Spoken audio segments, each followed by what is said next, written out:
Hello, Vân và Dũng xin chào. Video này, bọn mình muốn kể về một chuyến đi thăm đất nước Peru, đến thành cổ Machu Picchu nổi tiếng đã từng bị lãng quên. Machu Picchu được xây dựng bởi người Inca vào khoảng năm 1450.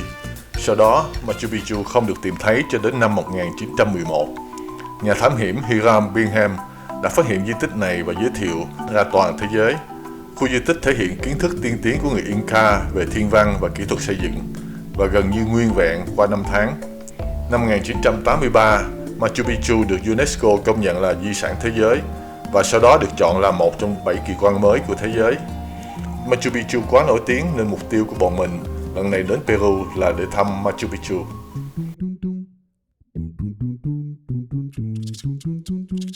Không có chuyến bay thẳng đến Machu Picchu, nhưng chính nhờ điều này, bọn mình đã có một hành trình đầy màu sắc, băng qua những vùng miền để trải nghiệm được văn hóa xứ sở Peru. Khi đến được Machu Picchu, bọn mình đã kịp hiểu một phần nào đó văn hóa của người Inca xưa nhờ những di tích và văn hóa có được trên đường đi. Có lẽ đây là cách tốt nhất để cảm nhận trọn vẹn vẻ đẹp của thành phố bị lãng quên này. Đất nước Peru theo địa hình được chia thành 3 vùng chính. Vùng bờ biển chạy dài theo phía tây của Peru, vùng rừng nhiệt đới nằm về phía đông, có rừng Amazon nổi tiếng. Ngăn cách hai vùng là dải Andes, là vùng núi cao của Peru. Machu Picchu nằm trên dãy núi Andes, được bao quanh bởi cảnh quan thiên nhiên hùng vĩ. Đã đến được Machu Picchu, bọn mình càng hiểu thêm lý do vì sao nó lại nổi tiếng đến như vậy. Machu Picchu được xây dựng trong thời kỳ của đế chế Inca với thủ đô là Cusco, là một trong những nền văn minh lớn và hùng mạnh nhất châu Mỹ trước khi người châu Âu đến. Đế chế Inca có quản lý tổ chức xã hội chặt chẽ, để lại thành tựu kỹ thuật mà Machu Picchu là tiêu biểu. Tượng đá Inca là một trong kỳ tích kỹ thuật và kiến trúc nổi bật của nền văn minh Inca. Đây là minh chứng cho sự khéo léo, chính xác của người Inca, dù không hề có máy móc hiện đại. Các khối đá là đá granite hoặc andesite, là loại đá rất cứng được lấy từ các mỏ đá gần khu vực xây dựng. Hình dạng khối đá không phải là hình vuông hay chữ nhật đều đặn ngay ngắn, mà có hình dạng bất quy tắc, nhưng được ghép lại ăn khớp hoàn hảo như trò xếp hình 3D. Các khối đá được đẽo gọt hoàn hảo đến mức khít nhau đến nỗi không hề có khe hở ở giữa và không cần dùng vữa để gắn kết các khối đá. Vậy mà các bức tường đá vẫn tồn tại hàng trăm năm, bất chấp động đất và thời tiết khắc nghiệt. Ruộng bậc thang ở Machu Picchu là một trong minh chứng tuyệt vời về kỹ thuật xây dựng và nông nghiệp của người Inca. Machu Picchu nằm trên ngọn núi cao, gần 2.400 m so với mực nước biển. Đất dốc và mưa nhiều, người Inca đã biến sườn núi hiểm trở thành ruộng bậc thang, vừa trồng trọt được, vừa chống lại xói mòn và ổn định nền đất của thành phố. Các ruộng bậc thang được kè bằng tường đá rất chắc chắn, vừa chống sạt lở, vừa tạo nên vẻ đẹp kỳ vĩ hòa cùng núi non. Kiến thức của người Inca về thiên văn học cũng thể hiện được những đền thờ của Machu Picchu. Đền mặt trời được xây dựng theo hướng mặt trời mọc và lặn theo những ngày đặc biệt như hạ chí và đông chí. Đứng giữa thiên nhiên của thành phố Machu Picchu, nơi được bao quanh bởi mây trôi hoặc các vách núi, thành phố cổ như đang ẩn mình trong mây, lúc ẩn lúc hiện, lúc nào cũng phủ một lớp sương huyền ảo. Llama là động vật có nhiều ở Machu Picchu. Từ hàng trăm năm trước, llama được người Inca nuôi để chở hàng trên đường núi cao và cung cấp lông và thịt. Llama quen với độ cao nên sống thoải mái ở vùng núi Andes. Ngày nay, nhiều llama được nuôi thả tự do quanh khu di tích, góp phần cho cảnh quan của Machu Picchu thêm sinh động. Để đến được Machu Picchu phải bay đến Cusco, nơi đây là trung tâm hành chính và tôn giáo của đế chế Inca xưa. Từ Cusco có nhiều cách để đi đến Machu Picchu. Vì lần này bọn mình lấy tour nên đi theo tour. Xe đón bọn mình băng qua Sarkat Valley để đến thị trấn Inca cổ là Ollantaytambo. Từ đây bọn mình lên chuyến tàu Inca Rail để đi đến làng Aguas Calientes, ngôi làng nhỏ dưới chân núi. Từ Aguas Calientes, bọn mình đón xe buýt lên Machu Picchu. Bọn mình cùng nhóm bạn tất cả là 10 người đã có 3 ngày bắt đầu từ Cusco và đến Machu Picchu. Tuy thời gian ngắn ngủi nhưng đây là một hành trình thật đáng nhớ. Rời Cusco, xe buýt đưa bọn mình đến Sarkat Valley, làm thung lũng thiên. Đây là một trong điểm đến nổi tiếng của vùng núi Andes. Dọc đường đi, bọn mình đã ghé thăm làng dệt truyền thống gần Chinchero, nơi người dân địa phương nhuộm len và dệt theo kỹ thuật cổ truyền. Cộng đồng Ocutuan làm làng dệt truyền thống gần hồ Piore. Đến đây, bọn mình được mọi người tiếp đón rất dễ thương. Những hoạt động dành cho khách du lịch ở đây mang tính cộng đồng nên bọn mình đã có trải nghiệm rất đặc biệt với người bản địa. Ấn tượng đầu tiên của bọn mình là các cô gái trong cộng đồng người Quechua rất thích hát. Họ hát suốt trong lúc thời gian dắt bọn mình vào nhà. Bọn mình được mặc đồ truyền thống của người Quechua, được nghỉ ngơi thư giãn trong không khí ấm áp, trong khi các cô gái nhảy vũ điệu truyền thống.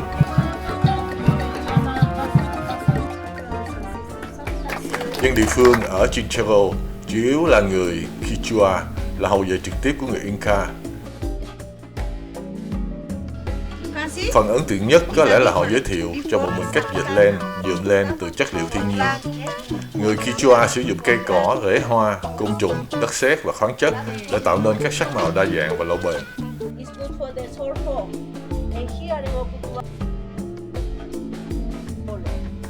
Màu vàng được lấy từ hoa coli hoặc chiuca, màu xanh lá được lấy từ lá chiuca, màu xanh lam từ một số địa y, màu nâu hay xám từ đất sét, rễ cây hay vỏ cây nogot. Đặc biệt màu đỏ được lấy loài côn trùng cochineal sống trên các cây xương rồng nopal.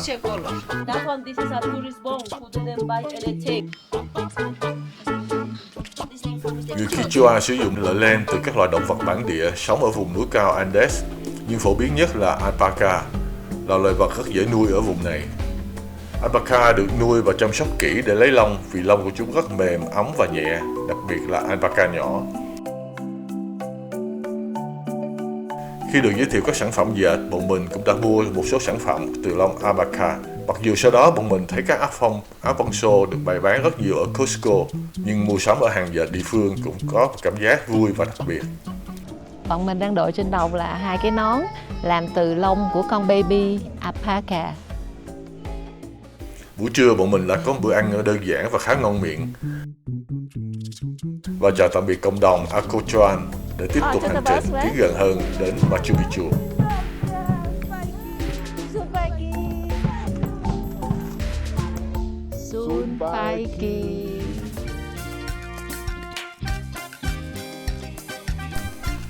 Trên đường tiếp tục hành trình, bọn mình đã ghé thăm Salineras de Maras, là một vùng muối. Maras là một trong địa điểm có vẻ đẹp kỳ diệu nhất của vùng Sargat Valley. Theo truyền thuyết, có 4 anh chị em ra đi từ hang động để lập nên đế chế Inca, trong đó người anh lớn nhất sở hữu sức mạnh tới mức có thể ném đá và phá núi. Vì ganh ghét, các anh em đã lừa ông vào hang và bịt kín cửa hang để giam giữ ông. Trong nỗi buồn uất hận vì bị phản bội, ông bắt đầu khóc. Những giọt nước mắt chảy ra từ hang núi ngắm vào lòng đất, và từ đó hình thành dòng nước mặn, tạo nên nguồn nước muối dẫn đến các hồ muối của Salineras de Maras. Vì thế, người dân địa phương kể rằng những ôm nước muối trắng sáng trên sườn núi là kết quả thiêng liêng từ nước mắt của người anh cả và là dấu tích của sự phản bội, sức mạnh và nỗi buồn. Vùng muối có hơn 3.000 hồ muối nhỏ được xếp hàng trên một bậc thang. Thực tế là nước mặn tự nhiên từ mạch ngầm từ trong núi dẫn vào kênh nhỏ vào từng ô. Mỗi ô muối thuộc về một gia đình địa phương, được truyền từ đời này sang đời khác. Khi nước bốc hơi dưới nắng mặt trời, muối kết tinh lại và được người dân thu hoạch thủ công. Trời ơi, đẹp ghê luôn. Tức là vừa muối đã đẹp rồi mà còn phía xa là khe núi kết hợp lại rất là tuyệt vời. Đằng kia còn có cái thành phẩm kìa, những cái đống muối đó họ phơi cho nó khô thêm nữa. Những cái hồ màu nâu á, là đã gần xong, còn những cái hồ màu trắng á, là mới bắt đầu. Cái màu càng đậm á, là gần tới ngày thu hoạch. Thành phẩm của muối có màu trắng hồng tự nhiên do chứa nhiều khoáng chất như canxi, magie và kali và được coi là nguồn muối sạch và tốt cho sức khỏe. Cũng tại đây, bọn mình đã thưởng thức một loại nước uống lên men như rượu được làm thủ công. Thật tình cũng hơi khó uống.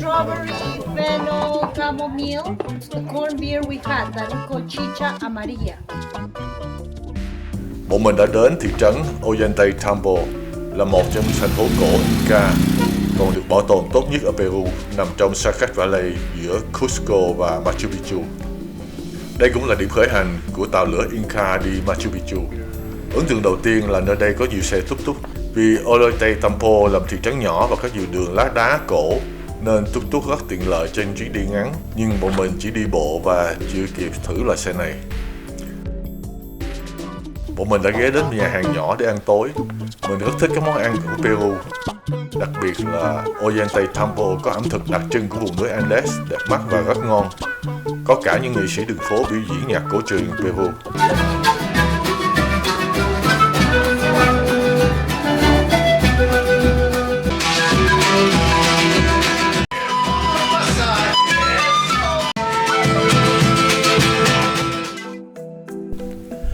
Nói đến món ăn vùng Andes phải nhắc đến món cuy là chuột lang. Ở vùng núi cao do việc chăn nuôi gia súc lớn khó khăn, trong khi chuột lang dễ dàng nuôi trong không gian nhỏ và thức ăn chỉ là rau củ thừa. Điều này khiến cuy trở thành nguồn thực phẩm chính cho cộng đồng Andean qua nhiều thế kỷ. Bọn mình đã đến Casa de Cuy, là ngôi nhà của bọn chuột lang, với mục đích thưởng thức món ăn đặc trưng này. Nhưng may mắn cho bọn chuột, thời gian chiên nướng lên đến 2-3 tiếng mà bọn mình lại không có thời gian. Thêm vào đó, bọn chuột quá xinh xắn dễ thương nên cũng thật lòng không nỡ ăn thịt tụi nó. Incasai ở Ollantaytambo là thành cổ và pháo đài, nổi bật với những bậc thang đá khổng lồ dẫn lên đỉnh núi. Nơi đây từng là cứ điểm quân sự để bảo vệ thung lũng Urubamba.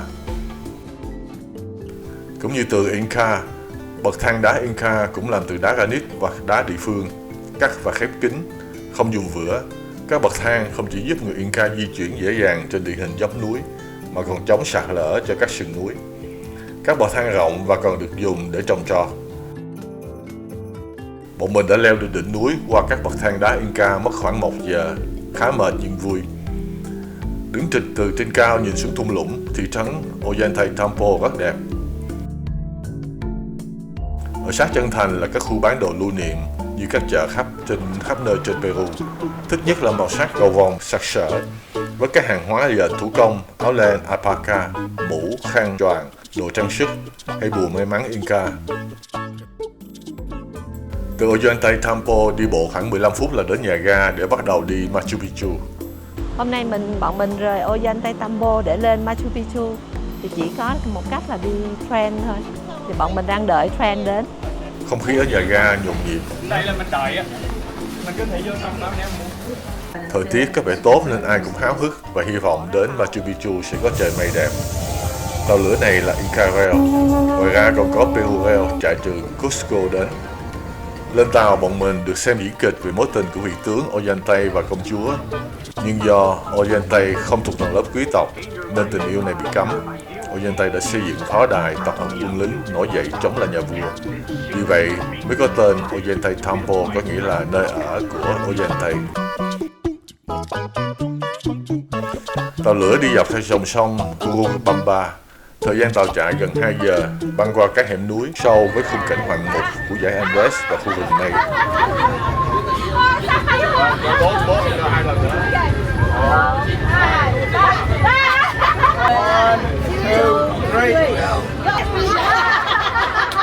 Nhà ga Aguas Calientes là điểm đến cuối cùng của chuyến tàu du lịch khu vực này.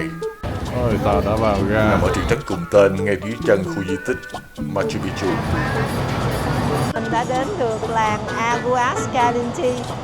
Từ đây bọn mình sẽ lấy bus để chiều nay đi lên Machu Picchu. Coi như là mong ước đã trở thành sự thật. Xe lửa đã đưa bọn mình đến thị trấn Aguas Calientes vào đầu buổi trưa để kịp đón xe buýt lên Machu Picchu vào đầu buổi chiều hôm đó. Aguas Calientes là một thị trấn biệt lập không có xe hơi, nằm trong khung cảnh rừng mây nhiệt đới và đóng vai trò là trạm dừng chân bắt buộc cho mọi du khách khi đến kỳ quan Machu Picchu. Bọn mình chỉ có ít thời gian đi loanh quanh trong Aguas Calientes vào buổi sáng sớm hôm sau. Thị trấn nhỏ gọn, dễ dàng đi bộ và khám phá.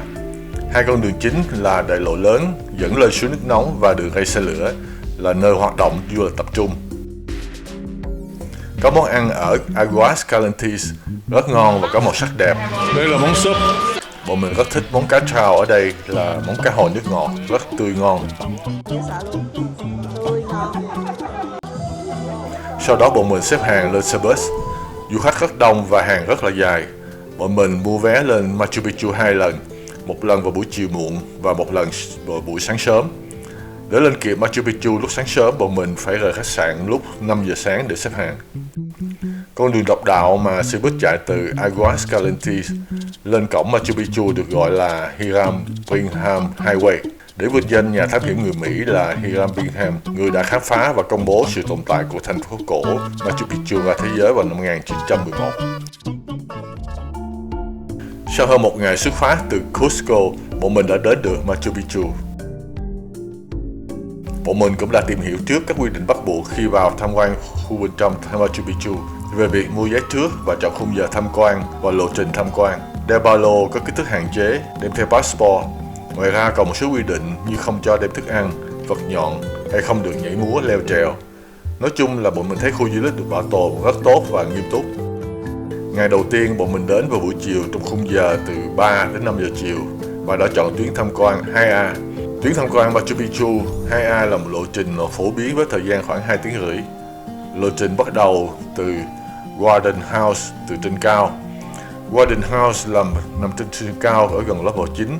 Từ đây có thể nhìn được bao quát Machu Picchu. Đây chính là góc nhìn kinh điển xuất hiện trong hầu hết các bức ảnh về Machu Picchu. Tụi mình đã hy vọng ngắm hoàng hôn Machu Picchu, nhưng trời mây nhiều, hơi u ám. Nhưng được tận mắt ngắm nhìn Machu Picchu, chạm tay lên những bức tượng Inca trong không khí núi rừng tĩnh lặng là một điều không thể tuyệt vời hơn. Thành cổ Machu Picchu nằm trên sườn núi Machu Picchu, có nghĩa là núi già, và nằm cạnh ngọn núi Huayna Picchu làm núi trẻ. Có một con đường hiking lên Huayna Picchu để ngắm xuống thành trì Machu Picchu, nhưng tiếc là bọn mình không thể đi vì đường dốc và khó. Machu Picchu.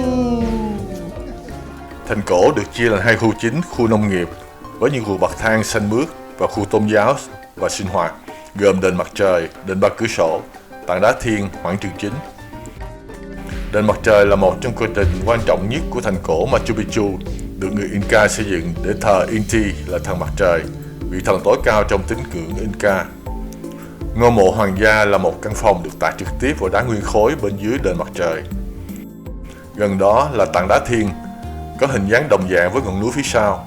Nơi đây thường tổ chức nghi lễ mùa vụ hoặc nghi lễ tôn giáo quan trọng. Đền ba cửa sổ có tên gọi xuất phát từ ba ô cửa sổ lớn hướng ra thung lũng Urubamba. Ánh sáng chiếu qua tạo hiệu ứng đặc biệt vào các thời điểm trong ngày. Ba cửa sổ được cho là đại diện của ba miền vũ trụ trong quan niệm của Inca.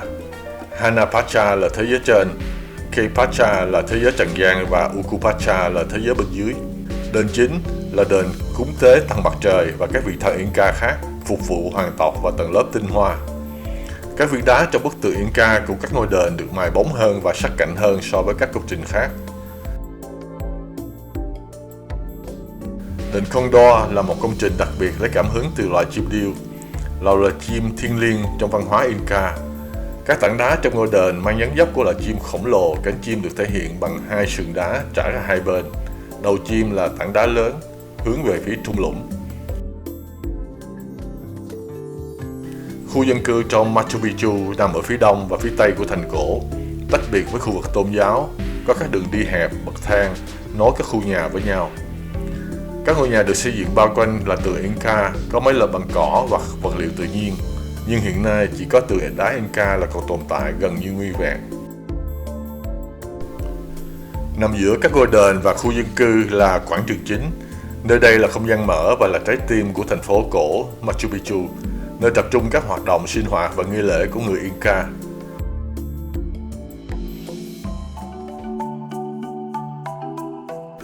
Sáng sớm hôm sau, bọn mình vào Machu Picchu theo lộ trình 3B. Tuyến tham quan 3B chỉ tham quan phần thấp của Machu Picchu, tập trung vào từng tòa nhà, chứ không có những view toàn cảnh như tuyến 2A vào buổi chiều hôm trước. Sáng sớm, trời mây dày đặc, làm bọn mình hơi thất vọng. Nhưng thật ra Machu Picchu trong sương sớm vẫn mang vẻ đẹp khó tả trong không khí lạnh lạnh.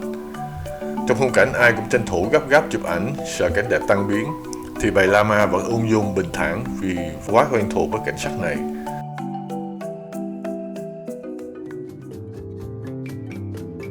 Không lâu sau đó, bình minh đã xuất hiện, mang vẻ đẹp kỳ diệu khó quên. Khi mặt trời vừa nhô lên sau dãy Andes hùng vĩ, những tia nắng đầu tiên nhẹ nhàng rải xuống thung lũng còn đẫm sương, làm bừng sáng cả thành phố Inca cổ kính. Lớp sương mỏng bay quanh những bức tường đá xám khiến Machu Picchu hiện lên huyền ảo giữa mây trời.